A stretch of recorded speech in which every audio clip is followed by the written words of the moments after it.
7. Jugaba con la bola de la tierra. Siempre me gustó jugar al fútbol, daba igual que no fuera muy bueno. En Buenos Aires, a los que eran como yo los llamaban, patadura. Algo así como tener 2 pies izquierdos. Pero jugaba. A menudo hacía de portero, una buena posición que le entrena a uno a encarar la realidad, a enfrentarse a los problemas. Puede que no sepas de dónde viene exactamente la pelota, pero eso no importa, tienes que tratar de detenerla. Como en la vida. Jugar es un derecho, y no ser un campeón es un derecho sagrado. Detrás de cada pelota que rueda hay un chico con sus sueños y sus aspiraciones, su cuerpo y su espíritu. Todo participa, no solo los músculos, sino la personalidad en su conjunto, en todos sus aspectos, incluso los más profundos. En efecto, cuando alguien lo da todo suele decirse que, pone el alma en ello. El juego y el deporte son una gran oportunidad para aprender a dar lo mejor de nosotros mismos, sacrificándonos si es preciso, sobre todo si es en equipo. Vivimos en una época en la que es fácil aislarse, crear lazos virtuales, a distancia. Teóricamente en contacto, pero solos en la práctica. La gracia de jugar a la pelota, en cambio, está en que se juega con los demás, pasar el balón, aprender a construir acciones, crecer como individuos y unirse como equipo. Entonces la pelota deja de ser un accesorio para convertirse en un instrumento, para invitar a las personas.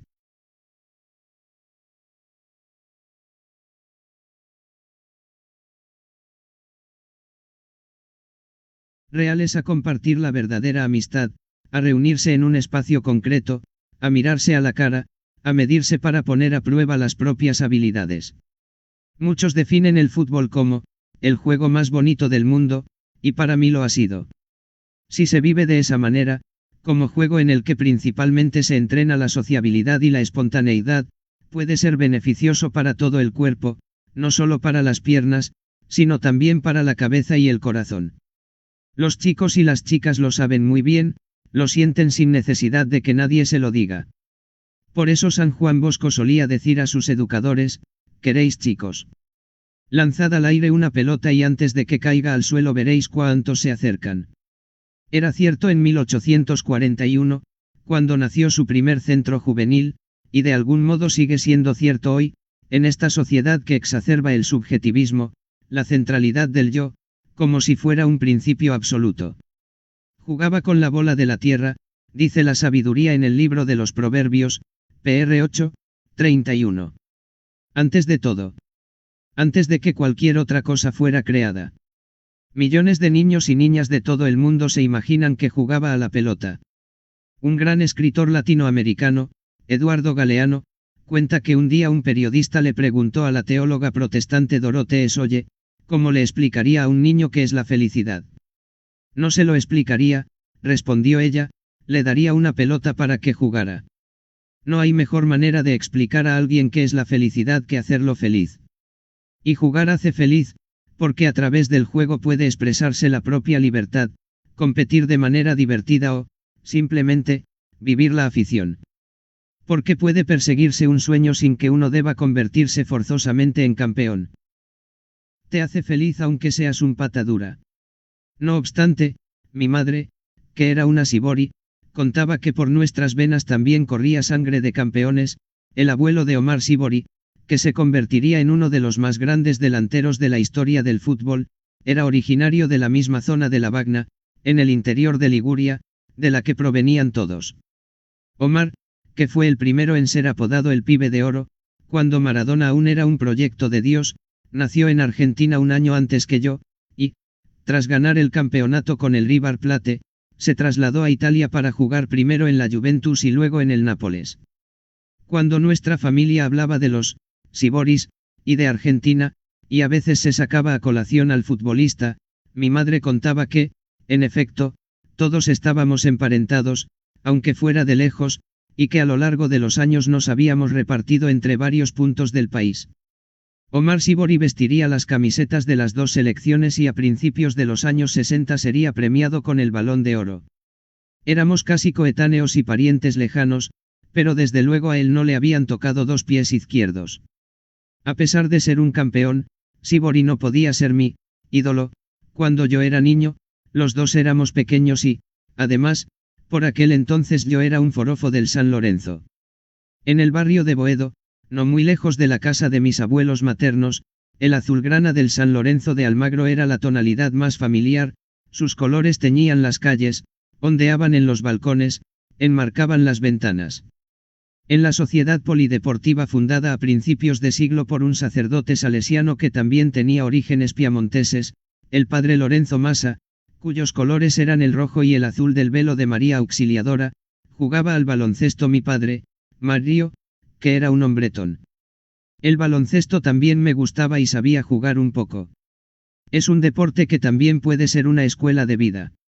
Hoy en día, cuando hablo de ejes de la existencia y de la necesidad de tener los pies firmes sobre la tierra, sigo usando una imagen que tengo muy presente y que me gusta, la del pie de pivote del jugador de baloncesto, clavado en el suelo, sobre el que éste gira para proteger la pelota, para encontrar un hueco por donde pasarla o para coger impulso y encestar. Pues bien, para los cristianos, y en especial para los sacerdotes, el pie clavado en el suelo, a cuyo alrededor giramos para construir cotidianamente nuestra existencia, es la cruz de Cristo. Pero, entre todos los deportes, el fútbol se llevaba la parte del león en el polideportivo. Y, si como futbolista o jugador de baloncesto dejaba que desear, como forofo era imbatible. Siempre iba con mi padre y mis hermanos Óscar y Alberto a ver jugar al San Lorenzo en el viejo gasómetro, el estadio cuna de los Cuervos, como nos apodaban los aficionados rivales a causa de la sotana negra de los salesianos. Mi madre nos acompañaba a menudo. Era un fútbol romántico, para familias, las peores palabras que podían oírse en las gradas eran, vendido, desgraciado, y poco más. Antes de que empezara el partido, nos encaminábamos hacia el estadio con dos grandes recipientes de cristal, y en el trayecto mi padre entraba en una pizzería para hacer un encargo. A la vuelta, recogíamos los recipientes, que habían llenado de caracoles con salsa picante, acompañados de una humeante pizza a la piedra. Fuera cual fuese el resultado, después del partido nos esperaba una fiesta. Tengo la sensación de percibir aún el olor de aquella pizza, puede que sea mi Magdalena de Prost. A decir verdad, salir a comer una pizza es una de las pequeñas cosas que más echo de menos. Siempre me ha gustado caminar. Cuando era cardenal me encantaba recorrer las calles a pie y coger el metro. A algunos les extrañaba e insistían en acompañarme, o en que fuera en coche, pero a veces la realidad es muy sencilla, me gusta caminar. La calle me cuenta muchas cosas, en la calle aprendo. Y me gusta la ciudad, por encima y por debajo, las calles, las plazas, las tabernas, la pizza que se consume en las mesitas al aire libre y que sabe muy diferente de la que entregan a domicilio. Dentro de mi alma me considero un hombre de ciudad.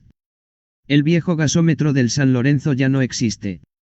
En 1979, la dictadura militar obligó al club a jugar el último partido en ese estadio, que fue derribado para especular. El San Lorenzo fue expulsado de su barrio, Boedo. El equipo deambuló unos 15 años por los campos de la ciudad, hasta que se construyó el nuevo estadio. Pero el deseo de volver a Boedo siempre ha pervivido en el corazón de los cuervos. En 2019, el Club Atlético San Lorenzo de Almagro anunció que había recuperado los terrenos del viejo estadio y que tenía la intención de reconstruir allí el gasómetro.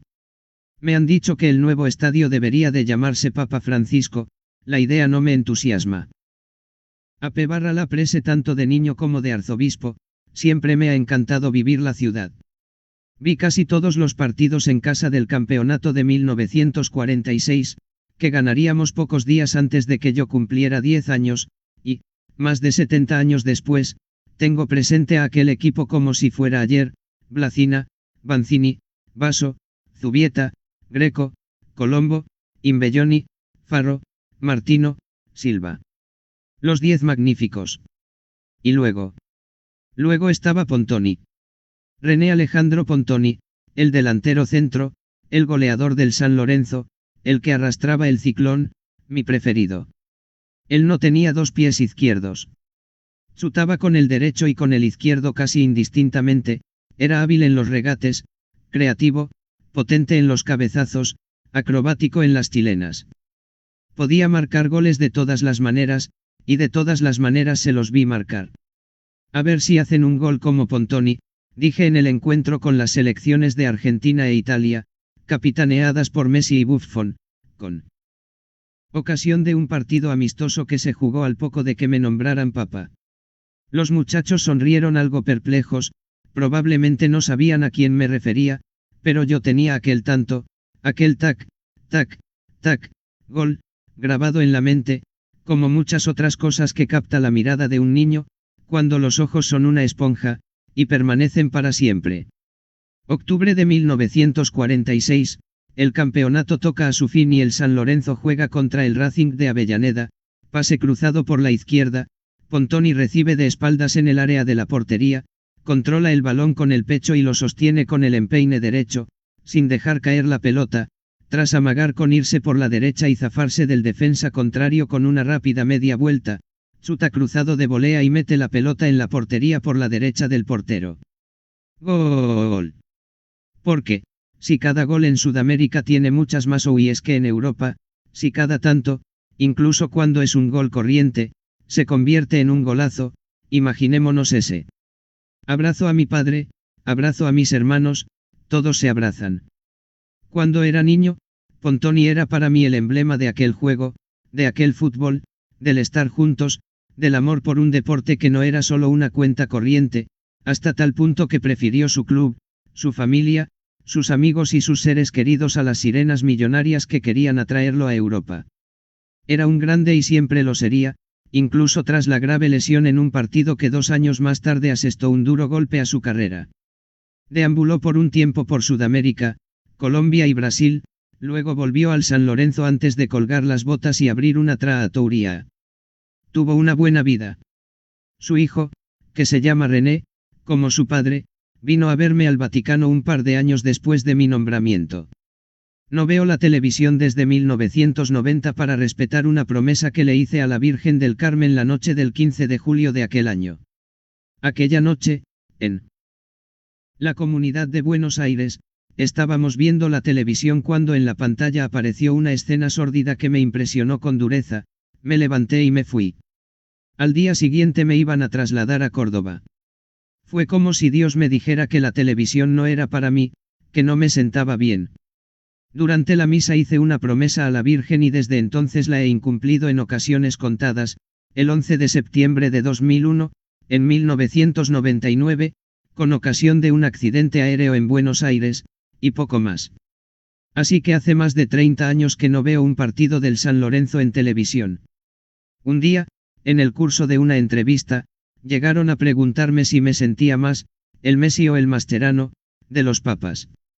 Respondí que no lo sabía porque desconocía sus estilos, pues, aunque Messi había participado en algunos actos oficiales del Vaticano, hacía muchos años que no veía fútbol. De todas formas, estoy seguro de que ninguno de los dos es un pata dura como yo. Pero me mantengo informado, desde luego. Acerca de todo, y también del San Lorenzo. Uno de los guardias suizos me deja cada semana los resultados y la clasificación sobre la mesa.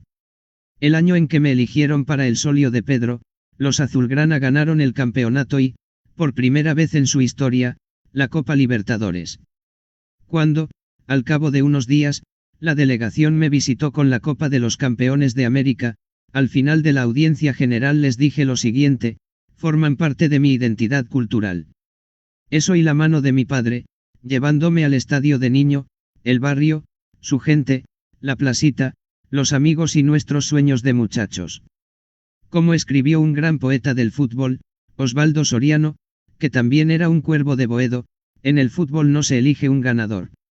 Ser del San Lorenzo es una carga que se arrastra en la vida con tanto desconcierto y orgullo como la de ser argentino.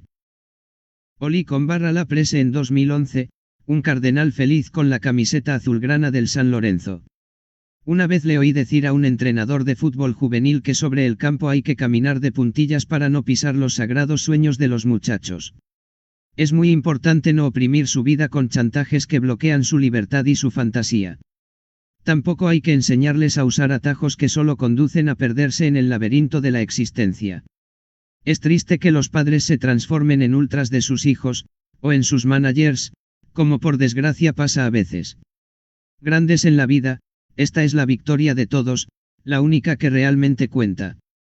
Para mí, los mejores partidos de fútbol siguen siendo los que se juegan en la plaza del barrio, da igual que se llame Herminia Brumana, como la mía, o de cualquier otra manera, sobre el asfalto, o sobre el césped de un jardín, o en un descampado polvoriento con el sol cayendo a plomo, sin importar en qué rincón del mundo se encuentren. Por más que los tecnócratas lo programen hasta el último detalle, por más que los poderosos lo manipulen, el fútbol sigue siendo el arte de la improvisación, escribía una vez más Galeano. Y sigue perteneciendo al pueblo. Así pues, hagamos el sorteo y veamos quién formará parte de mi equipo, tracemos 2 rayas en el suelo y finjamos que son una portería, puede que el más patadura juegue de portero, o bien que le toque un rato a cada uno, por turnos. Todos juntos persiguiendo y domando un balón, no importa cómo te llamas, de quién eres hijo, de dónde vienes. Esa será siempre la verdadera belleza del juego. Así se crece.